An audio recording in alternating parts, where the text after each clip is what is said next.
Time for us to start, and they haven't rung the bell, so we're going to start anyway. Last time I said that, it rang during the prayer, didn't it?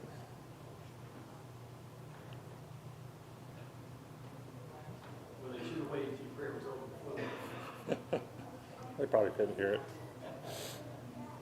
Yeah, I got an hour and a half worth of material. I need to get started on time. Let's all bow. Father in heaven, we're thankful to Thee for this opportunity we have this evening to come together in Bible class, and we ask You to bless us and all the other classes that are in attendance this night. Be with those that are still on their way and give them safe journey. We ask You to bless those that are sick and help them to get better as well. We ask You to bless Abigail and help her to fully recover from her surgery and that she has no problems. Help us, Father, in our studies we try to learn the periods of the Bible, that we can memorize them easily and they can be of good use to us in the future. In Jesus' name we pray. Amen. Okay, we're going to do a quick review, but first off I'm going to ask, how many are willing to do hand gestures to help us to remember these? Let me see a show of hands. Rachel's not in here. She's going to do it. Nancy and Ellen and Stan said he would do it. Okay.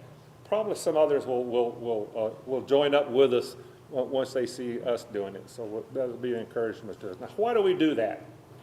Because we're using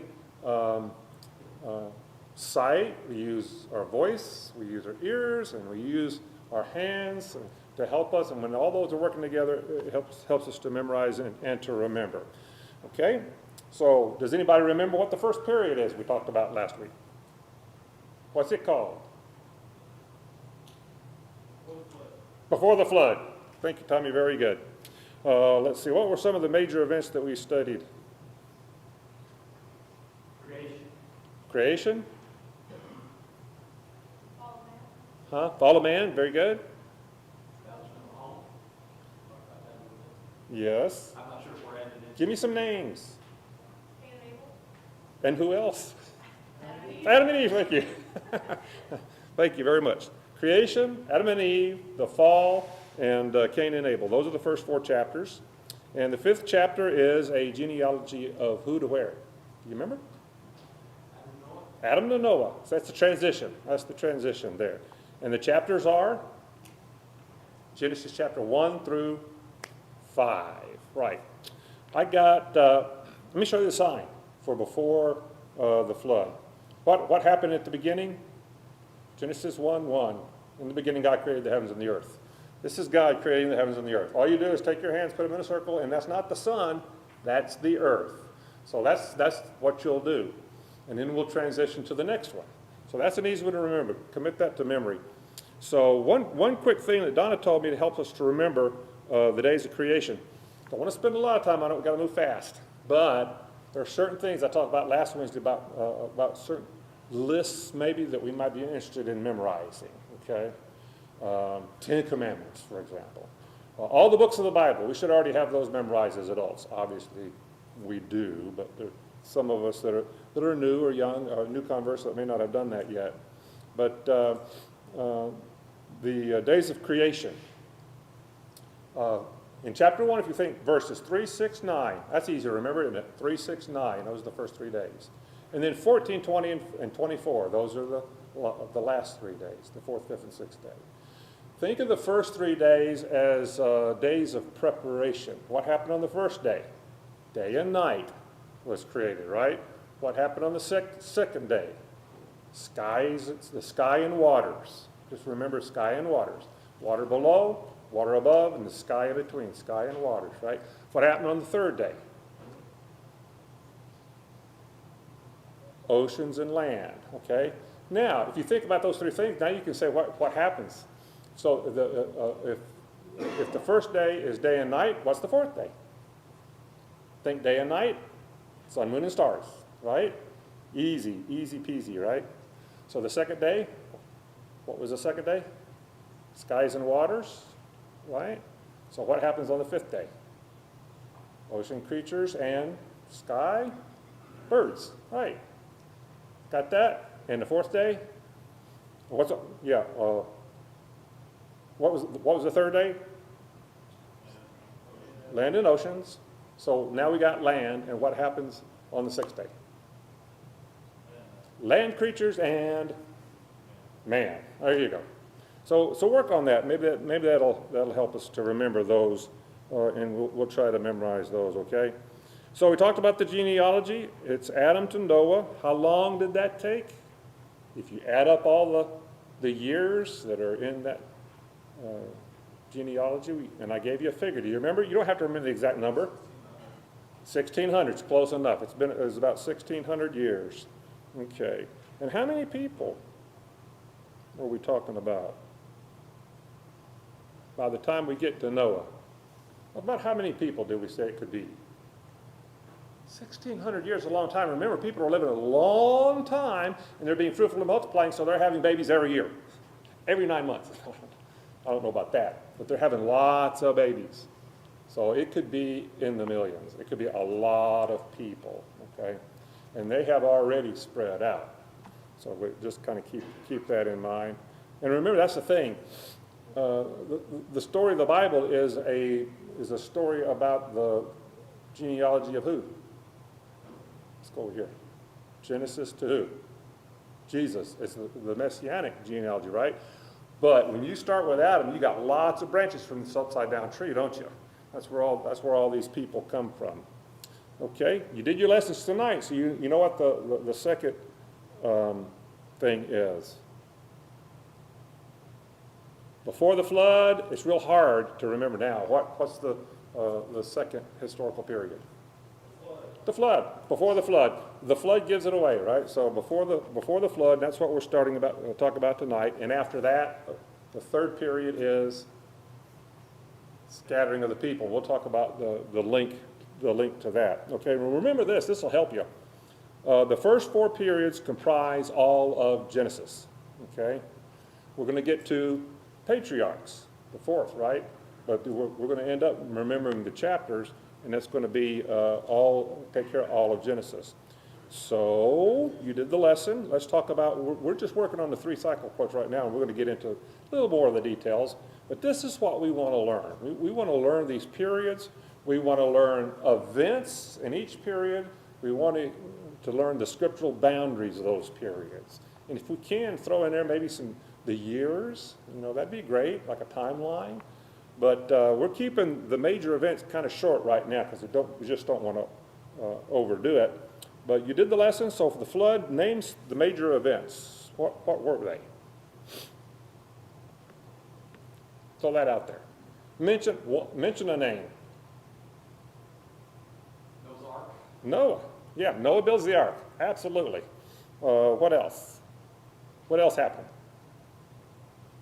There was a big flood. There's a big flood. So Noah built the ark. There was a big flood. Can you mention 1 or 2 other things? There's a rainbow. Absolutely. God made a covenant with man, and the rainbow is the sign of the covenant, right? And then the very first thing that happened even before Noah was commanded to build the ark, and that's what?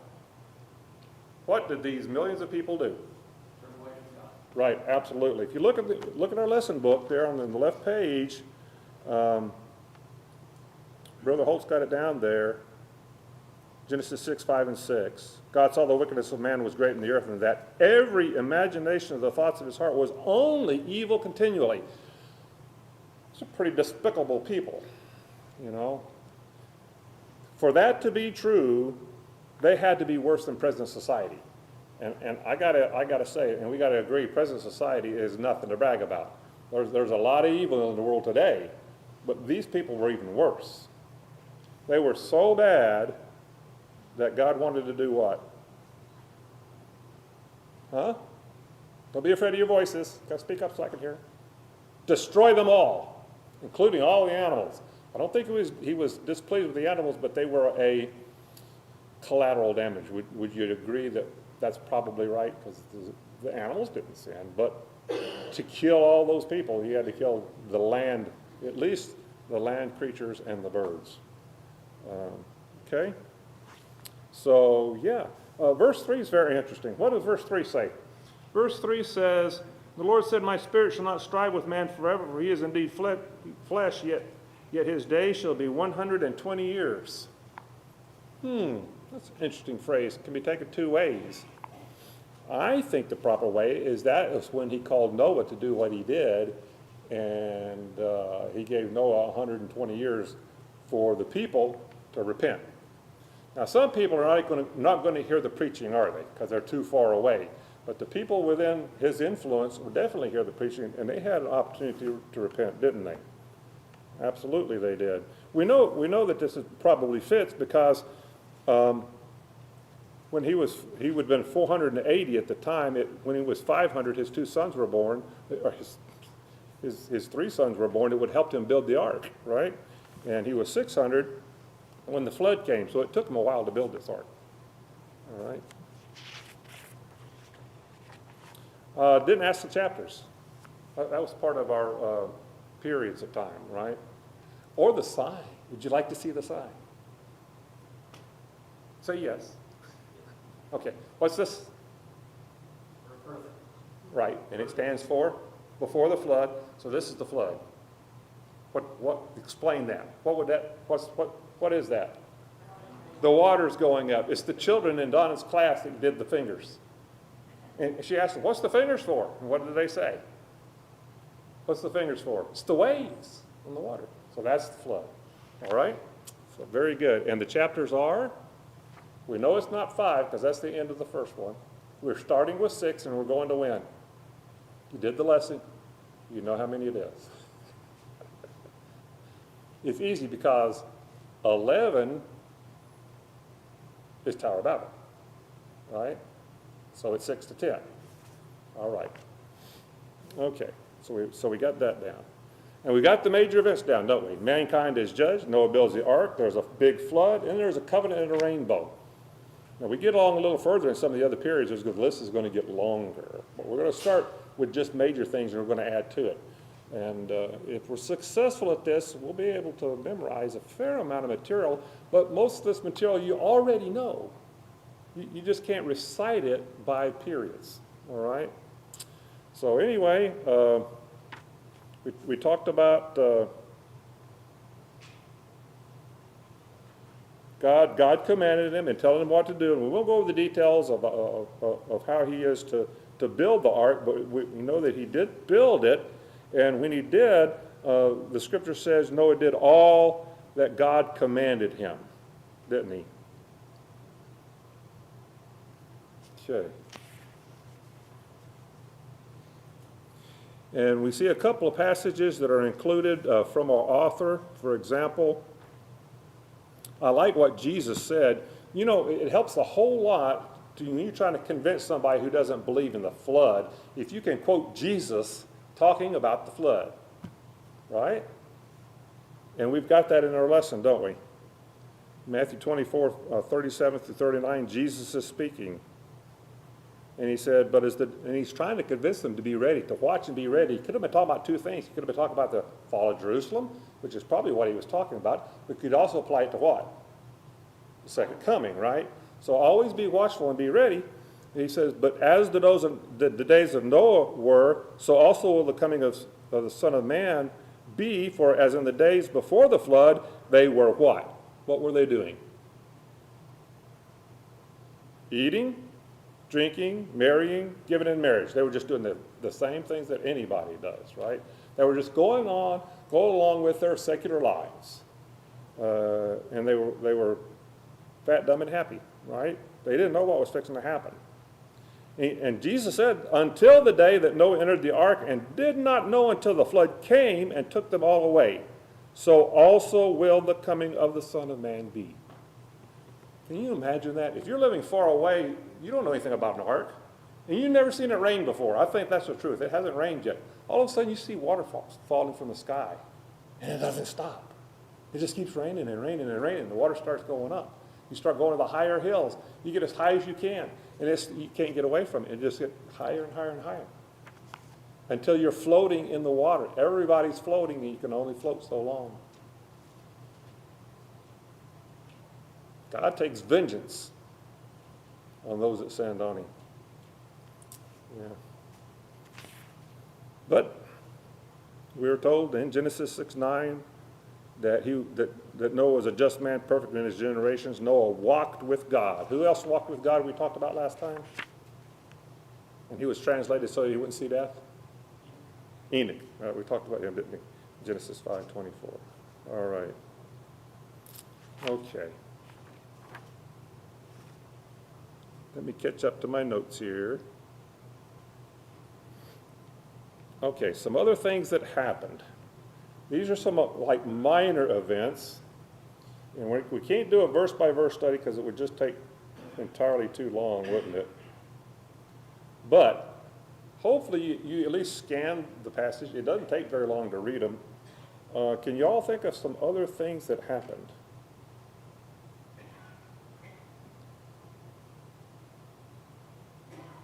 We'll skip the actual flood because we know about that.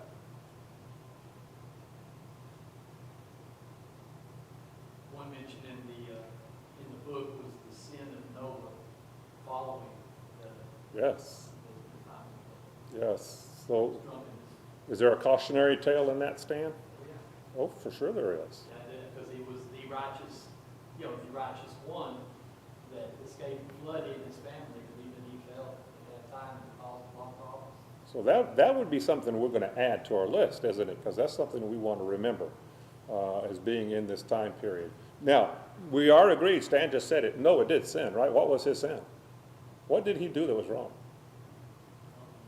He was drunk. He got inebriated. But not only that, what did he do? He was naked in his tent. Apparently, a tent is not as private a place as our bedroom at home is.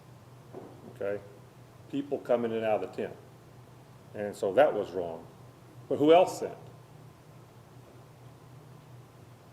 It's either Ham or Canaan, or Ham and Canaan, right? Because what happened? Somebody went in and saw their father, and that was wrong. And the other two brothers had to come in backwards and cover him up. So yeah, that's a good minor event. What's another one?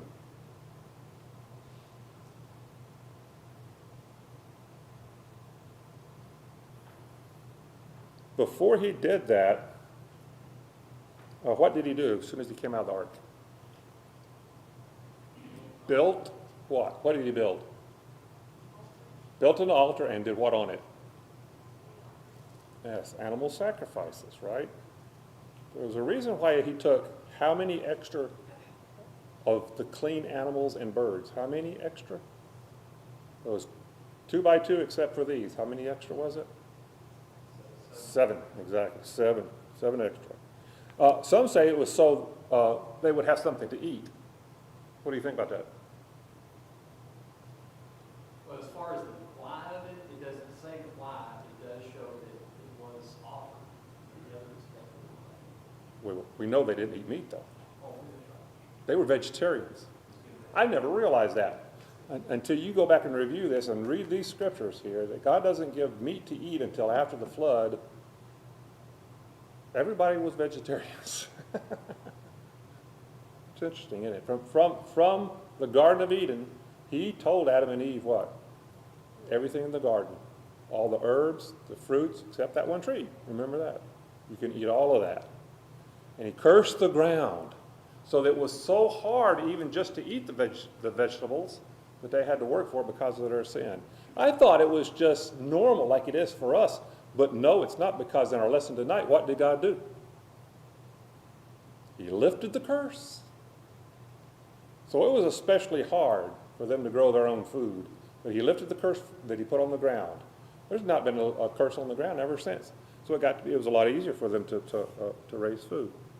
So that was something you could add to the list. Moses is the one that was writing this. Mm-hmm. And he was writing it for the children of Israel. And so he says that he's supposed to take 7 of the clean animals. But Judas, what was the point of the clean animal? What was, in the times of Israel, what was the point of some animals being clean and some animals being not? Well, later on, it had to do with not just sacrifice, but what they were allowed to eat. Right. But Noah wasn't allowed to eat any of it. So Right.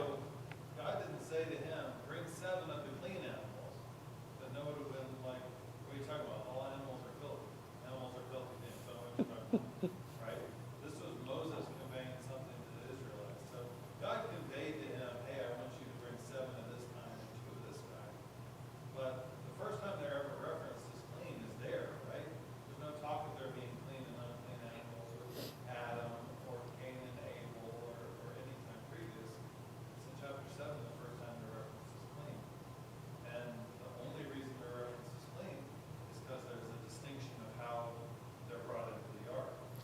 Genesis 7:2 says, "You shall take with you 7 each of every clean animal, a male and his female, 2 each of animals that are unclean, a male and his female."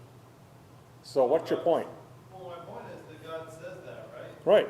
What does that mean to Noah? Well, if God said it, he would have explained it, I'm sure. Well, right. And so that's the point in which it becomes a thing. Yeah. There's no evidence that he ever had to explain this before. Why would anyone care before? Is it the sacrifices? Well, sacrifices were being made since Cain and Abel, right? Right. Right. Sacrifices of So they would only sacrifice grain and certain animals. and everything. Yeah. I think it was a known concept, since the beginning, that you can sacrifice this kind of animal and not that kind of animal. You wouldn't sacrifice a steak on the altar. That would not be proper. Okay, I don't mean to cut you off, Justin. That's a very good point and a very good question, but we kind of need to move along, I guess. So, there was polygamy before the flood. There were giants and mighty men. Not Nimrod. Remember Nimrod the hunter? By the time we're done with this, you're going to be able to place Nimrod where he belongs. Nimrod was after the flood. Okay. Let's see. God's promise in 8:21. What was his promise in 8:21?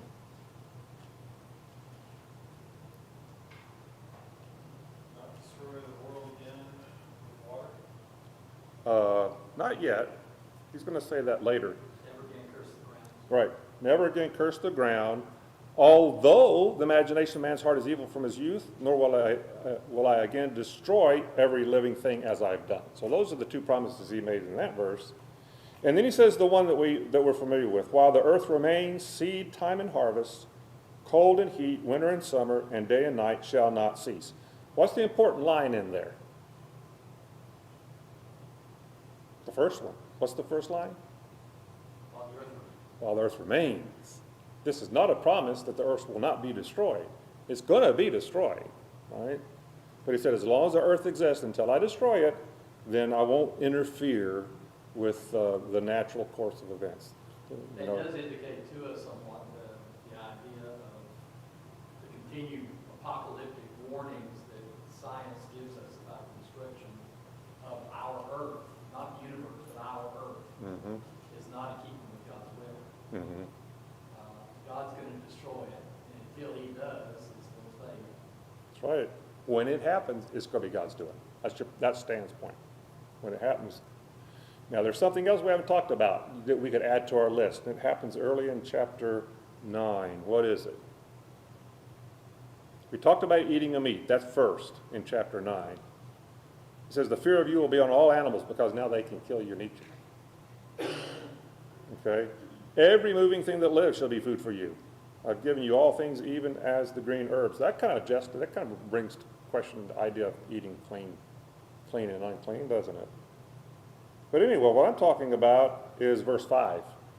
What has happened that this law apparently hadn't existed yet? What was it?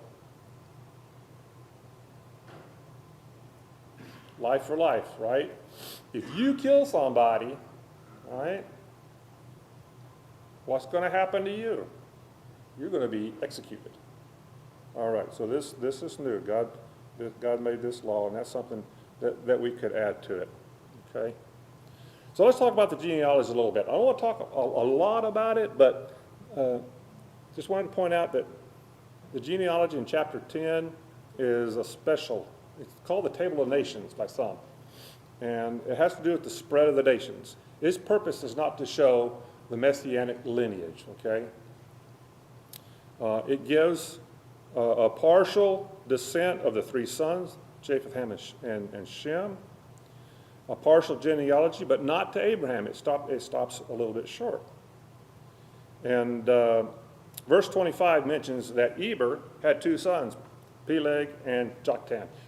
Does Eber sound familiar? Have you ever heard who comes from Eber? What does it sound like? Donnie? Hebrew. Eber was the father, and after him, all of his lineage was Shem, all the Jews would have come from Shem, but Shem also went other places too. But from Eber down, then it was the Jews and the Hebrew people, okay? But Genesis 10, 26 through 29 shows that it's through Joktan, mentions Joktan. And this is different from what we see in the gospel. If you look in Luke 3:35, which is Mary's lineage, it says there in that verse, and this is from Joseph all the way back to Adam, remember? That genealogy goes all the way back. And it goes through Peleg, his brother, okay? So the difference being, Peleg is the person that the genealogy of Christ went through. Joktan is the genealogy of all the nations that came from him. Apparently, a lot of nations came from Joktan because his branches were different. So I thought you might find that just a little bit interesting. Also, look, someone read Genesis 10:25. This informs us about the next period that we're going to get to. Who's got it? Who can read it?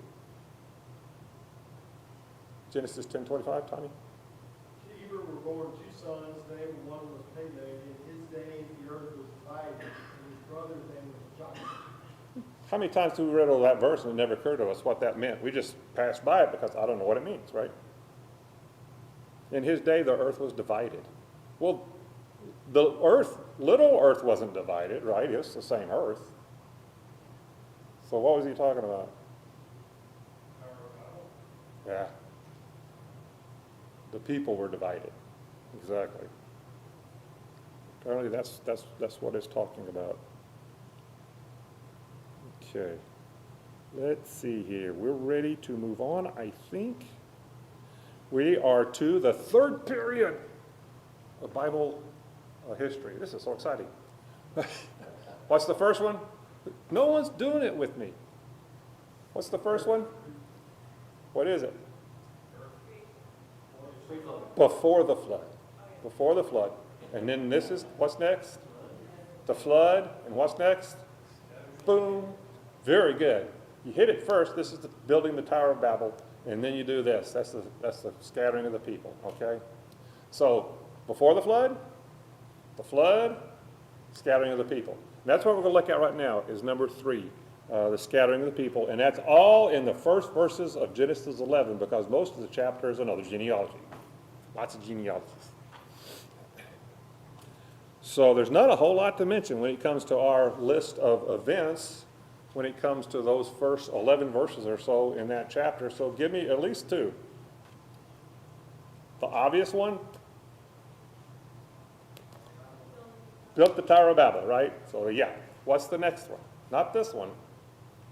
What caused them to do this? Change the language. Right. Right. The languages were divided. It's the shortest of the 17 periods. So enjoy it.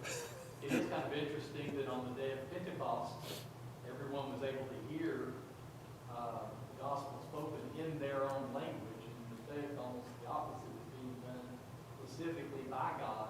Individuals all spake the same language and made where they couldn't understand each other. That's very good. That's right. He had to overcome what he did way back then, didn't he? Okay. Okay, it's the shortest 17 periods, but it's absolutely necessary to be set off by its own period. Why? If you don't, where do you put the Tower of Babel? Would you put it with the flood, or would you put it with patriarchs? It don't fit either place, okay? So it stands by itself. So it has to have its own period. And that's why it does. Okay? It links them together. Okay? You have to think about what happens after the flood, all right? Geography. Where's Mount Ararat? Does anybody know? It's way up north. It's not even close to the Fertile Crescent. It's way up north of there, in the mountains up to the north. That's where the ark settled.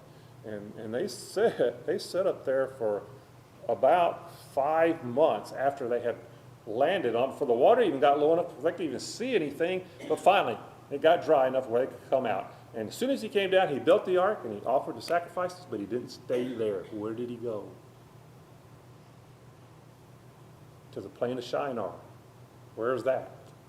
It's in the Fertile Crescent. What was in the Fertile Crescent to begin with? We think. Garden of Eden. We think that's where it was at. But they came down there, and you ever heard Tower of Babel? What does Babel sound like? What nation does it sound like? Babylon. That's why. Because that's Babylon grew there, okay? So they came, all these, well, it wasn't all these people. It was just a few people. And they worked their way down, and that's where they settled, and that's where all these people started, and they multiplied, and they actually, let's see if I got this right. Not yet. It was before they multiplied and filled the earth. That the problem is that they did not. They multiplied, but they didn't fill the earth because they stayed where they were at. Because they were all one big tribe. They all spoke the same language, right? So they all live in there, and all these people would get more and more people. And what was the sin? What did they do that God had to correct? What was the problem with them? Besides the fact that they didn't leave and fill the earth like he commanded them to do. Make a name for themselves so they wouldn't be scattered abroad on the earth. Right. They wanted to build a ziggurat where they wanted to go to the heavens, right? So they were stepping out of their bounds is what they were doing. They were trying to exalt themselves is what they were doing. And they were also exhibiting what? Pride, okay? They'd gotten to that point. So what did God do? He confused them by giving them different languages. So how did he do that? Every other person had a different language? I used to think that. And then they all had to go find the people who could speak the same thing, and then they all run off together, right? That's not what happened, is it? How did he divide them up? Huh? Family, group. Right, by families, right. Because Shem remained there, right? Where did Ham go? Went down into Africa and parts of Arabia, I think. Where did Japheth go? Yeah, Japheth went up to Europe and North Asia, and Shem stayed there, and parts of I think India. Okay. But Babel, the Akkadian word for Babel is gate of God.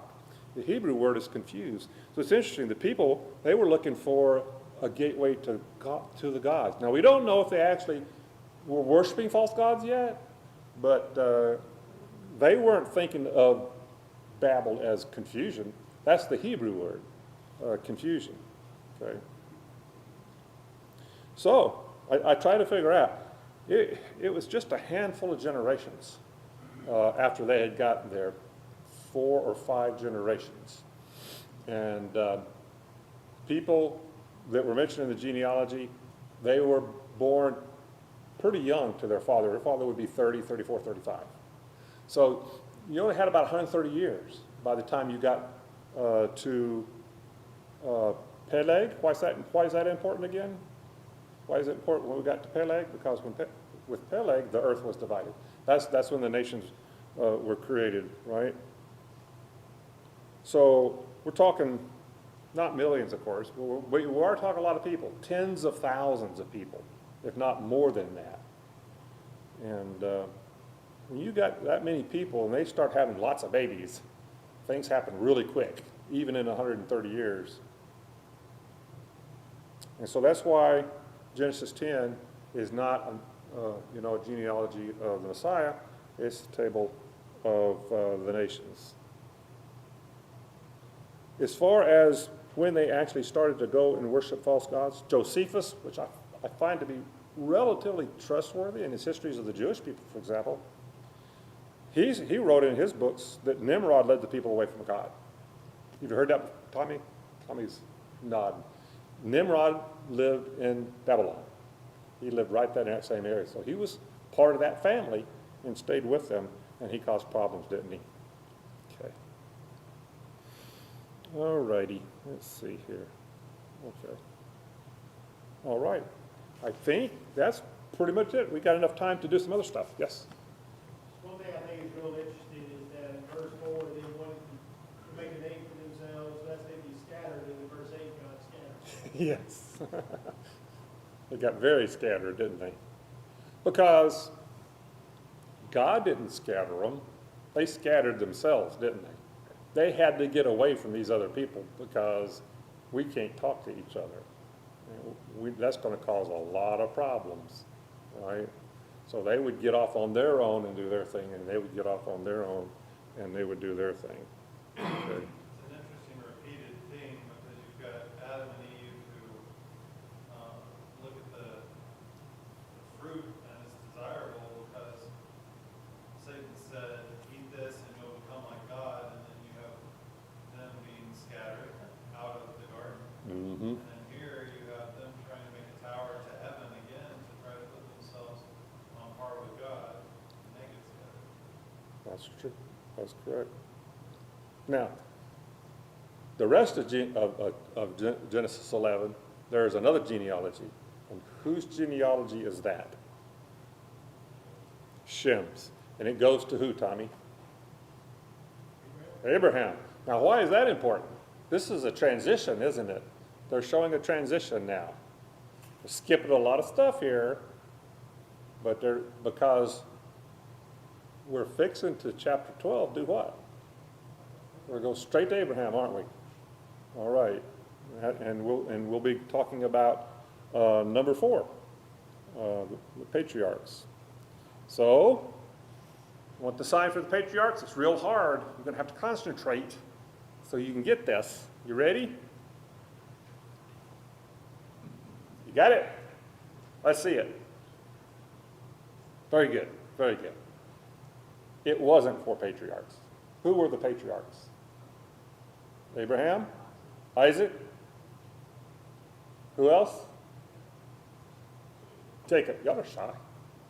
Abraham, Isaac, and Jacob. They were the fathers of the covenant. What does that mean? They were the fathers of the covenant. It was only to these 3 men that God spoke directly when he made a covenant with Abraham. He repeated it with Isaac and Jacob, right? So where does Joseph come in? I go ahead and put him up there because he's important. What's important about Joseph? Even though he's not a patriarch, what does Joseph do for us to get us to the next period? They're going to leave the land of Egypt when they do, take him with them. Right. He gets them there for one thing. Joseph got everybody there.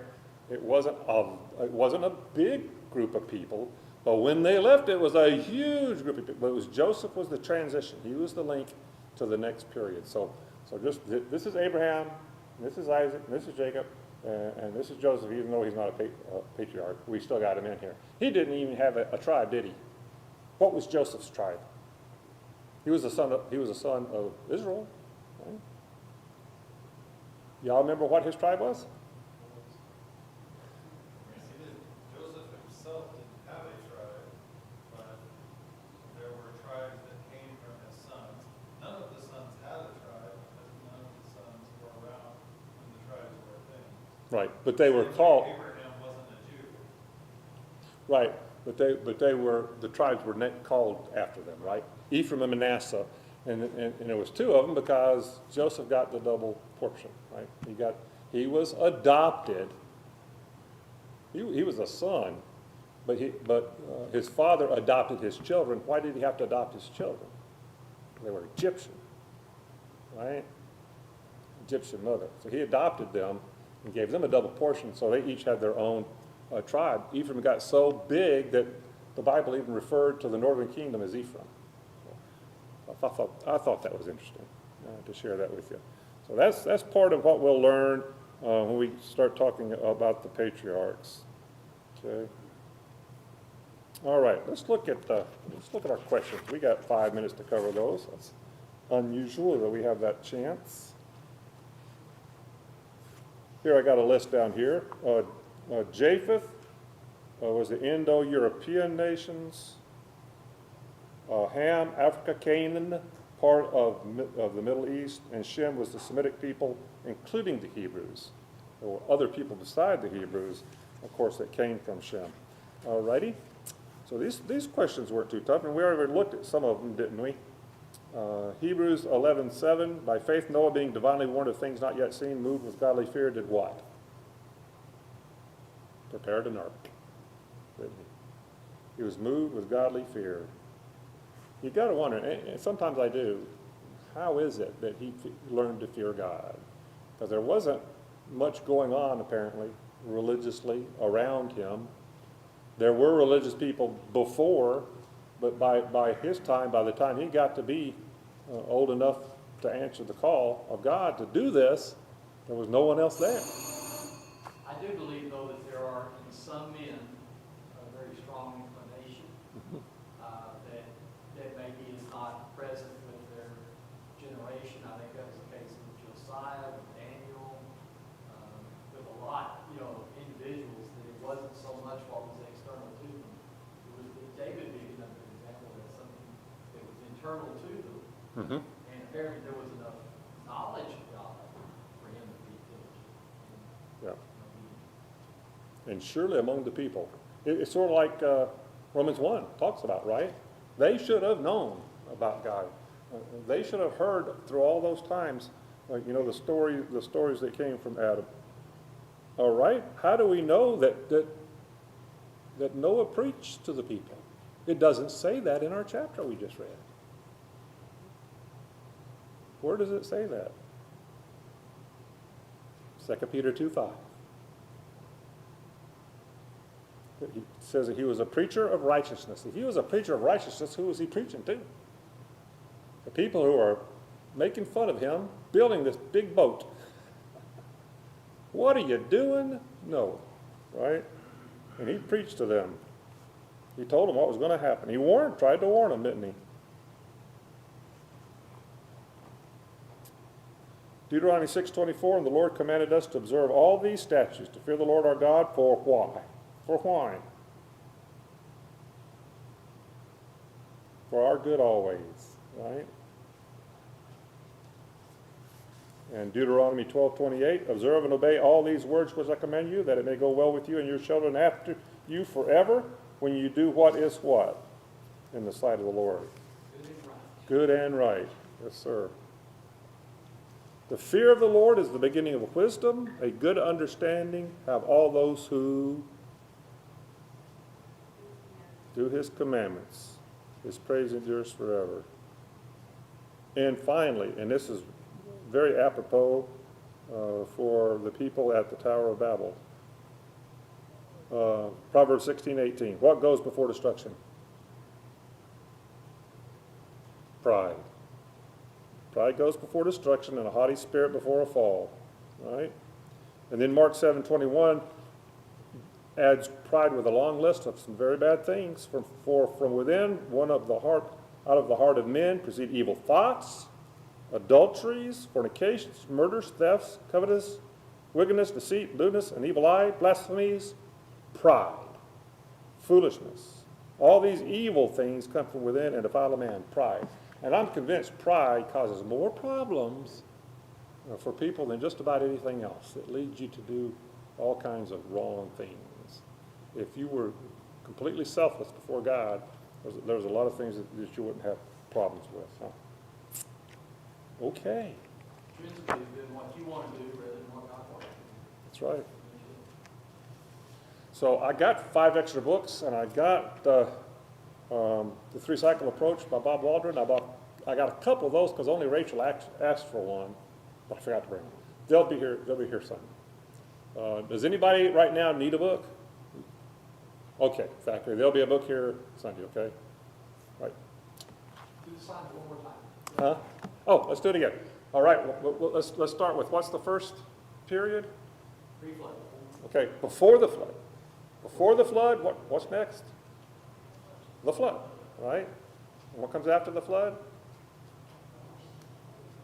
Right? Tower of Babel. And what comes after that? The patriarchs. So we got the first 4 down, right? All right, and we'll be adding to them in the weeks to come. Thank y'all. That was a good, I really enjoyed that.